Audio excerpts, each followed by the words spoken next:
Hey guys, welcome back to my channel. I hope you've been doing really great so far. I have an awesome video planned for you guys today. It's basically just going to be a general Q&A all about skincare. I asked you guys to send in your questions and you guys sent in so many awesome questions. I wrote them all down and I have a bunch of them here with like kind of an outline of my answers so I can keep myself sort of organized. But yeah, I'm excited to film this video because there are some really good questions here and let's get started. Alright, so first question I got was any tips for making my skin less oily in the T-zone? So I need to just say really fast that sometimes you just have a skin type. Like sometimes your skin is just naturally oily or naturally dry and there's nothing you can really do to combat that if your skin is genuinely not going to change according to products.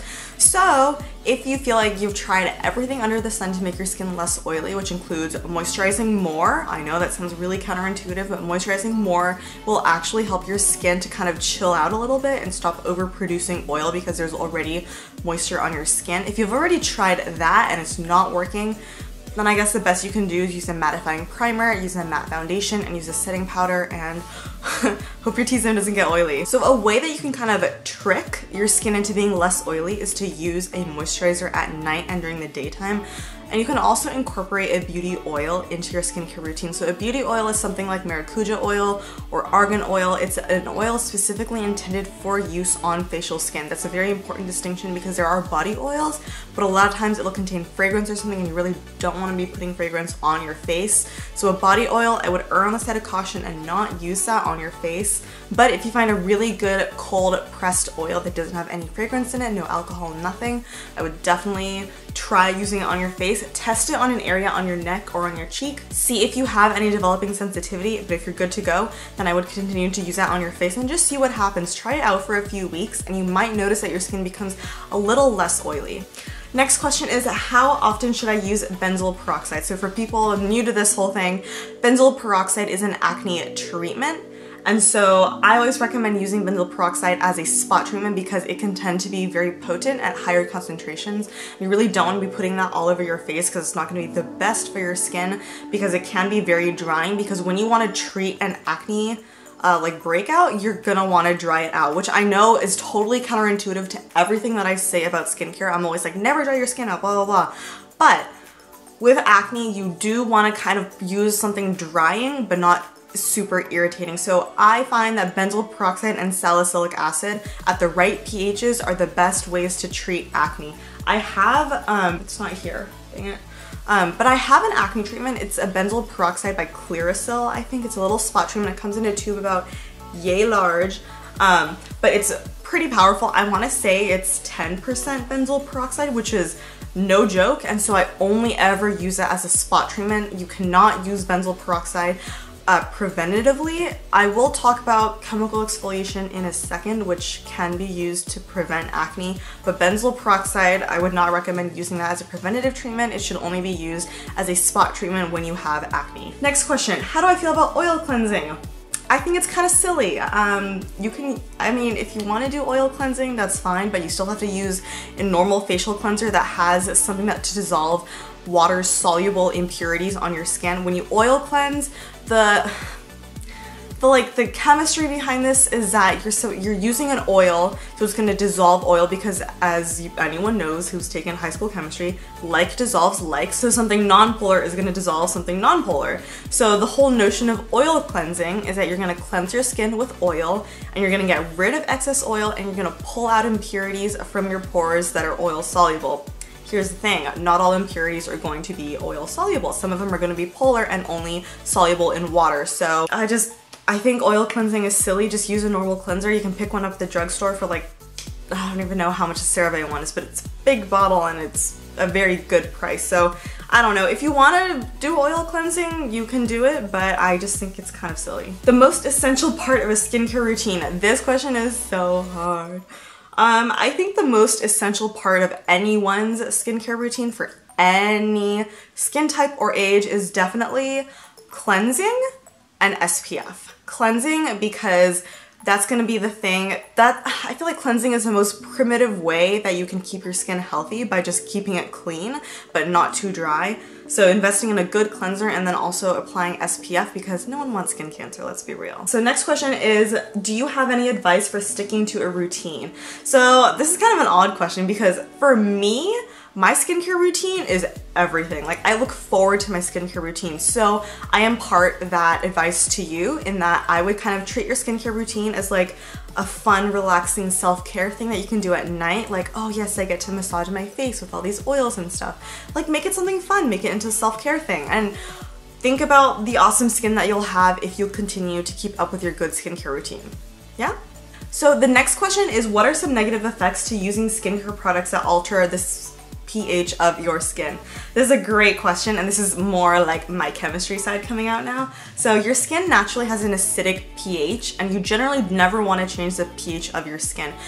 Humans, as we know it, we are creatures of habit. We don't like to change the pH of our skin. We don't like to change our body temperature. We don't like to change really anything in our lifestyle. We are creatures of habit. We like solid routine. We like everything to stay the same, because our bodies are very, very specifically functioned to operate at very specific temperatures and pHs with different types of resources. So with that knowledge in mind, some negative effects to using skincare that alters the pH of your skin is you're gonna compromise the natural resident microflora that lives on your skin. So what I mean by microflora is that everybody has natural, healthy bacteria that lives on your skin, inside your body, and it is essential to life. I know some of you germaphobes are gonna be like, ooh, bacteria on my skin, I don't want that. But you definitely want that, because what this natural microflora does is it outcompetes any bad, unhealthy, parasitic type bacteria that could cause a skin infection. So because you have all this microflora residing on your skin, it's gonna prevent other bacteria from invading. So a more commonly known example of healthy resident microflora is the microflora in your gut. And so when you have an autoimmune disorder like Crohn's disease, what happens is that your body is going to start attacking the natural healthy bacteria living in your gut, and it causes inflammation, and it allows bad bacteria to invade and take over your gut. So that's an example for your digestive system, but for your skin, the same principle can apply. So yeah, if you compromise your skin's natural microflora, it's going to leave you more prone to infection, which means breakouts or even worse. What's also gonna happen is that the texture of your skin is gonna kind of change, because all of these organic molecules that exist to make up our skin have specific functional groups with hydrogens attached to it. So hydrogen can easily be popped on and off according to the pH of the environment. And so you really don't want to change the pH of your skin, because you want those hydroxyl groups to stay the same. Someone asked me to talk about oily skin product recommendations. So for oily skin, I definitely recommend using a really good gentle cleanser. Keyword gentle there. I know you think you have oily skin, you want to treat it harshly to get rid of all the oil because you're frustrated about all the oil, but honestly, if you treat your skin gently, it's going to give you good results. So you want to use a good gentle cleanser that's not super drying. I have tons of recommendations. You can look at my own personal skincare routine for some cleansers that I think are really nice. And then in addition to that, you want to do chemical exfoliation. I think this is really important for oily skin. And so you're going to want to use a beta hydroxy acid, which is something in the form of salicylic acid. But there are also BHA acids that aren't salicylic acid, but salicylic acid is generally the most common one used. And there are tons of products I can recommend for that. I think the best ones are done by Paula's Choice. I do have a $10 off referral link in the info box down below if you want to try any of these products that I talk about and you want to get money off. That's the way to go. But I use her 2% BHA Perfecting Lotion, but she also has a liquid and a gel form. So the liquid is going to be the most intense form, and then the lotion is going to be the least intense. So I have normal to dry skin, so I use the lotion one, but if you have very oily skin, you can probably use the liquid one and get away with that. And then of course, if you have oily skin, do not skip on the moisturizing. You have to moisturize, because if you don't moisturize, your skin is going to overcompensate by producing more oil. Next question is, what order of skincare should I do my routine in? Okay, so you should do cleanser, then a chemical exfoliant if you choose to exfoliate, then a serum, moisturizer, and then a beauty oil. You want to use the oil very last because it seems counterintuitive to put an oil on your skin first and then put on a chemical exfoliant whose job is to break down oil. Like, that doesn't make sense to me. Next question, what is the point of a toner? So in my humble opinion, Toners are kind of outdated because there is such a good availability of good cleansers available on the market that don't change the pH of your skin. It's really unnecessary to tone your skin. The point of a toner is to maintain your skin's natural pH after cleansing. So back in the day when I didn't know a whole lot about cleansing, a lot of cleansers would like change the pH of your skin and leave it very, very dry or be too alkaline for your skin. And so you would reintroduce a toner to change the pH of your skin back to normal.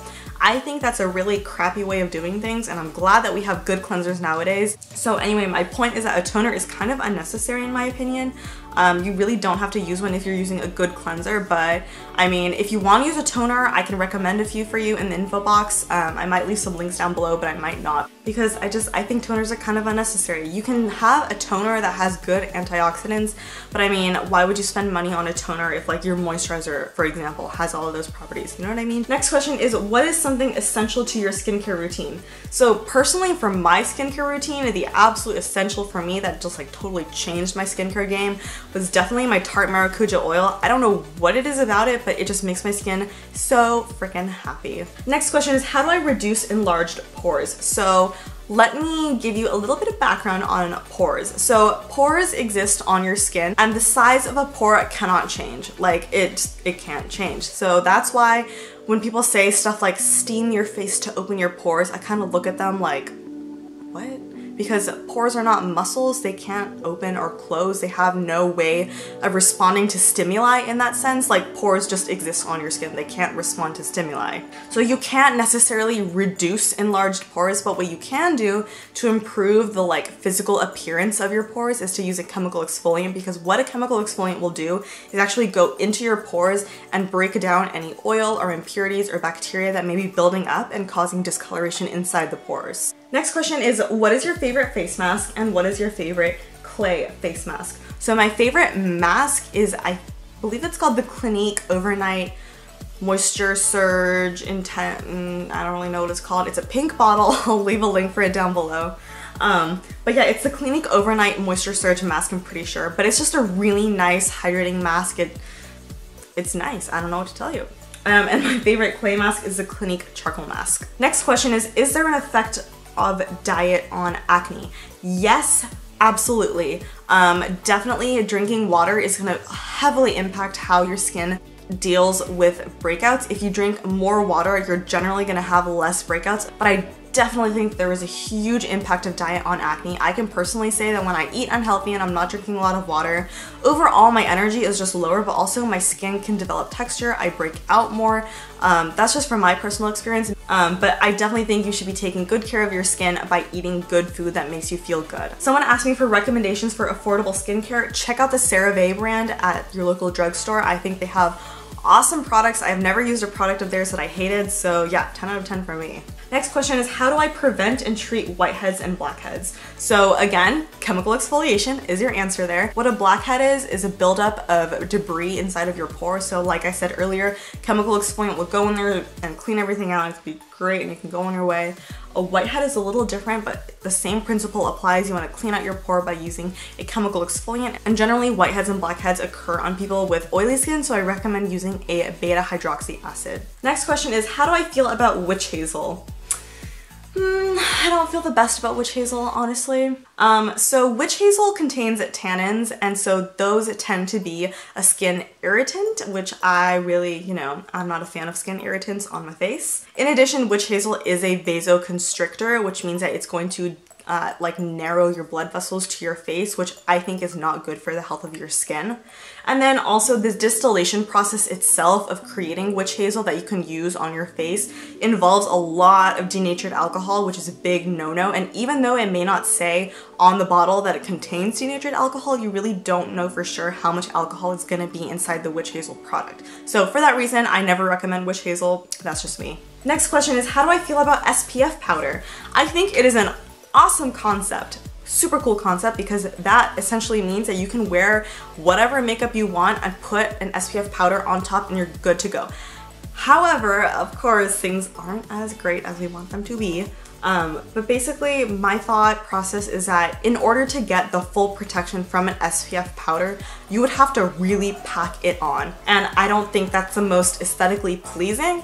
And so I need to do a little more research about the SPF powders available on the market right now. But my general opinion right now for SPF powders is kind of like, I don't really know how I feel about it. I want to say that they're not as effective as they're marketed to be. But I mean, if you have no other way and you have to wear makeup every day, I mean, yeah, you should use an SPF powder to give yourself a little bit of protection. Next question is, how do I fade acne marks? So definitely the best way to do this is to use some sort of serum that reduces hyperpigmentation. And from my experience, the best way to do that is a vitamin C serum. I will leave a link to the Paula's Choice one that I use down below. It's really, really nice, and I have noticed great results with it. I had a breakout recently because of finals, and it left some really like nasty dark marks on my skin, and I wasn't a fan of it, so I ordered a sample from Paula's Choice of their vitamin C serum. I think it's called C15 serum or something. I don't really know. I think I'm making things up at this point. But I ordered that and I received it, and I started using it as a spot treatment on those spots, and the results were really incredible. Like, I really, really liked the way it turned out. So definitely using a vitamin C serum on your skin as a spot treatment wherever there's hyperpigmentation, that's the best way to get rid of acne marks. Next question is, how important is it to wash your face in the morning, and how many is too many face washes in a day? So this is a really good question because I generally tend to work out in like the middle of the day. So sometimes I wash my face 3 times a day, and in my opinion, it's totally fine if I'm using like a gentle cleanser. Everything, like, do you guys see what I mean? How everything just comes back to being gentle with your skin. Like, I really feel like skincare is not complicated because all you have to do is be gentle with your skin and you're gonna see amazing results. But anyway, getting back to the question, it is very important to cleanse your face in the morning regardless of your skin type, because as you sleep, that's when your skin is doing the most amount of repair and growing and exfoliating its own dead skin cells off. So you really want to cleanse your skin in the morning as well to get rid of all that stuff that your skin has kind of put out during the process of the night. And then addressing the question of how many times is too many times, I would say 3 times is the maximum. I don't know why you would wash your face more than 3 times a day, but if you absolutely have to, you should just use a gentle cleanser and then proceed with your normal skincare routines. So apply a moisturizer with SPF if it's during the daytime, and just carry on. But I definitely do not recommend not washing your face after you work out. So if you go, like if it's morning, 8 a.m., you get ready for the day, wash your face, put on your sunscreen, you go to class or something, then let's say you go to the gym at like 1 p.m. and you emerge from the gym and you're super sweaty, I would definitely wash my face after that because sweat can cause breakouts if it stays on your skin. So definitely wash your face after that and then reapply your sunscreen as normal. And then at nighttime before you go to bed, cleanse your skin, do your nighttime skincare routine, and I really think that's gonna be fine for you. And then the last question I'm gonna talk about right now is kind of a long one, so bear with me. It says, do you have a system for determining if a product is helping you individually and is worth the money or time? AKA, you know it's not generally harmful based on the science, but you can't tell what effect it's actually having because there's no simple cause and effect. Like, I had a breakout. Was it from the product or my hormones or diet or maybe even another product? So this is a really cool question because I wouldn't say this is like a scientific design type thing. It's more, actually, no, I lied. It is scientific design. What am I talking about? I sort of have a scientific design that I approach this thing, and it takes several months to like get this whole thing done. But basically what I do is I only introduce products one at a time over the course of several months. So for example, say I'm trying out a new serum, a new antioxidant serum. What I'm gonna do during the nighttime is I'm gonna cleanse with my normal cleanser that I've been using for like a year now, and it's something that I know has never irritated my skin, never broken me out, blah, blah, blah, blah, whatever. It's a good cleanser and I trust it. Then I'm gonna use the serum because you wanna apply a serum after you do your cleansing. So I'm gonna apply the serum, and then I'm gonna proceed with my skincare routine and use a moisturizer that I've been using for a year now, that I trust and I know it won't break me out. And then I'm gonna sleep on it, and I'm gonna continue this for several weeks. And every week I'm gonna ask myself, does my skin look better? Does my skin look worse? Does my skin look the same? Obviously, if you have a bad reaction to something on the first day, stop using it immediately. Your skin is not going to respond well to something that reacts very poorly first on. because your skin reacting poorly is an inflammatory response and your immune system actually has memory. And so if you put something on your skin and your skin is like, I don't like this, and you get a breakout or you get a rash, the second time you put it on, it's gonna be even worse, so don't do that. So after several weeks have gone by and I've eliminated the option of this is making my skin worse, because if my skin was getting worse, I would immediately stop using it. I wouldn't use it for 3 weeks and then be like, my skin sucks now. Like, I wouldn't do that. Now I have to ask myself the question, is my skin better or is it the same? If it's the same, I think I would continue using the product until I use it completely up and then just never repurchase it. But if it's a very expensive product, then I would definitely return it, because there's no point using something in your skincare routine that you know is good for you, but you don't really see the results. Because even preventative measures that are going to really help you later on in life, you'll still see good results in the present. So for example, using like a retinol cream, it's really good for anti-aging, but it's also going to increase cell turnover, and you're generally going to see your skin become more brighter, firmer, and more even in tone. So I wouldn't be discouraged if you're not seeing like crazy amazing results, but you should see a subtle improvement in your skin. If you do see an improvement and it's something that you want to keep in your skincare routine, then totally keep the skincare product, repurchase it as many times as you want. But I totally know what this person means about being very frustrated where you don't know if the product is actually working for you or not. It really just depends on you though, like your skin ultimately. So generally I would judge a product as a fail if it gives me a bad reaction on my skin. In that case, I discontinue use immediately and I return it or throw it away. I don't waste time with stuff like that. Or if something is giving me kind of meh results, I will continue to use it, see if it improves, maybe, I don't know. But if over the course of several weeks and I use the product continuously and consistently, and I don't notice a big difference in my skin, I generally won't repurchase it, but I won't necessarily stop usage immediately. But yeah, the best advice that I can give you is to just generally introduce new products to your skincare routine one at a time and very slowly and gradually. So don't test a new cleanser, a new moisturizer, and a new chemical exfoliant all in the same night. That just, I don't think, even if the products are good, I don't think it's a good idea, because if you break out, you're not gonna know which product is causing the breakout. So that's my general advice. I hope that kind of answered the question. I know that's kind of all over the place, but I mean, just introduce one at a time, do your research, do take your time with these things. Like, skincare takes time. It's not something that happens overnight. No one has good skin overnight, but you can take small baby steps every single day to improve the quality of your skin. Okay, so that wraps up this Q&A. I hope you find this super informative. This took quite a while to film and editing is going to be a B to do, but that's okay. I love you guys. I do it for you. But yeah, if I didn't get to your question in this Q&A, don't worry, I will definitely be doing more Q&As later in the future.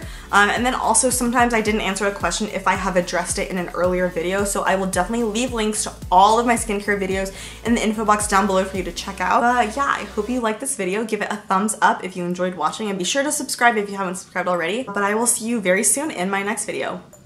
Bye.